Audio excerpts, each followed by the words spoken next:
আমাদের এই সিলেট অঞ্চল এটা আমাদের একটা জোন, পানি সম্পদ মন্ত্রণালয়। এই জোনের অধীনে সিলেট, সুনামগঞ্জ, হবিগঞ্জ, মৌলভীবাজার 4টা জেলা রয়েছে। এটা একটা বর্ডার এলাকা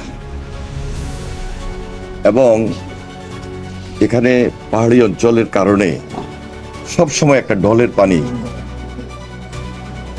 প্রতিনিয়তই এটা আসছে এবং বর্ষা যখন আসে তখন আমাদের এই অঞ্চলে বন্যা হয়ে যায় এবং প্রতি বছরে আমরা এই প্রবলেমটা ফেস করছি এবং এটা আমাদের জন্য একটা চ্যালেঞ্জ। আমাদের এই এলাকার সাধারণ মানুষ, জনসাধারণ একটা থ্রেটের মুখে বরাবরই চলে আসছে। আমরা এই চ্যালেঞ্জটাকে খুব দ্রুততার সহিত যেন ফেস করতে পারি, মোকাবেলা করতে পারি, সেজন্য ইতিমধ্যে চলমান আমাদের কিছু প্রজেক্ট আছে। সেটা হলো একদিকে হাওড় অঞ্চলের কিছু প্রজেক্ট যেটা আমরা পিএসসির মাধ্যমে সেটাকে সমন্বয় করছি। আরেকদিকে আমাদের পার্মানেন্ট কিছু বাঁধ আছে, সেই দিকে আমাদের কিছু প্রজেক্ট আমরা ইমপ্লিমেন্ট করছি। তাছাড়া সীমানার মধ্যে আমাদের বাদ দিয়ে আমরা সবকিছু শেষ করতে পারছি না। এখানে আমাদের ব্যাংক প্রোটেকশন এটা খুব জরুরি। সেই জন্য আমাদের একটা প্রজেক্ট ইতিমধ্যে আমরা হাতে নিয়েছি আমাদের মন্ত্রণালয় থেকে।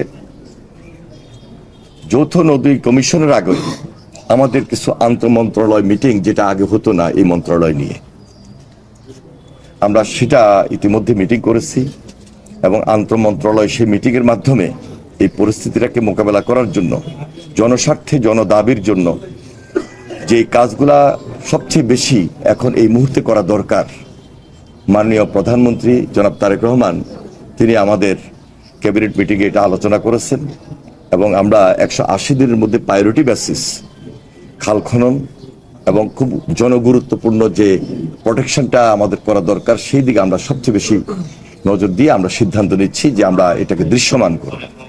এর বাহিরে আমাদের জনস্বার্থে যে কাজগুলো খুব বেশি জরুরি হয়ে দাঁড়িয়েছে এবং এই জোনে, এই সিলেট অঞ্চলে পাহাড়ি ঢল, বন্যা, বর্ষা এটাকে মোকাবেলা করার জন্য জনগণের পাশে, জনগণকে সুবিধা দেওয়ার জন্য যত্র কাজ তো করলে হবে না, সবচেয়ে দায়িত্বশীল এবং সবচেয়ে জনগুরুত্বপূর্ণ যে প্রোগ্রামটা, যে প্রকল্পটা বেছে নেওয়া দরকার, সেটা আমরা প্রায়োরিটি দিব এবং ধারাবাহিকভাবে এই কাজগুলা আমরা শেষ করব।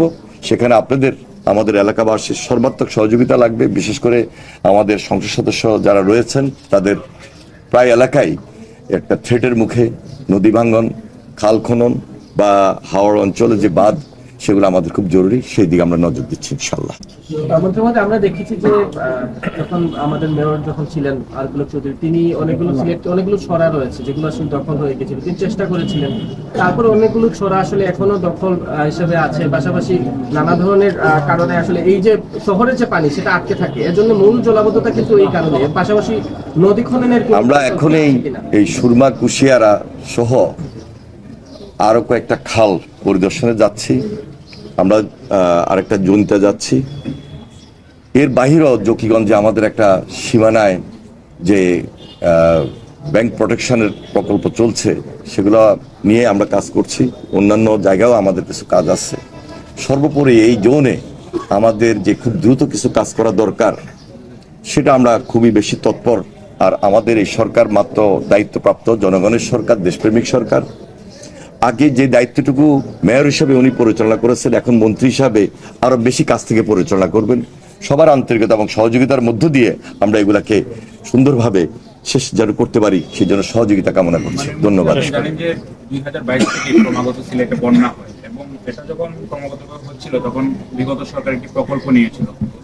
ঠিক আপনার সামনে যে সুরমা নদী, এটা খননের জন্য 50 কোটি টাকার বরাদ্দ ছিল, কিন্তু 50 কোটি টাকার কাজ পানি উন্নয়ন বোর্ড আসলে কোন খাতে ব্যয় করেছে? যদি ব্যয় অরিজিনালি করে থাকতো তাহলে 24 বন্যাটা আমরা দেখতে পাচ্ছি। এই ক্ষেত্রে আপনারা কোনো তদন্ত কমিটি করবেন কিনা, পানি উন্নয়ন বোর্ড এই টাকাটা কোন কাজে তারা ব্যয় করেছে? এবং যারা পরিবেশবাদী সিলেটের আছেন তারা বলছেন এটা সম্পূর্ণই জ্বলে গিয়েছে টাকাটা। আমাদের সরকারের উদ্যোগটা মহৎ এবং আমরা জিরো টলারেন্স নিয়ে কাজ শুরু করেছি।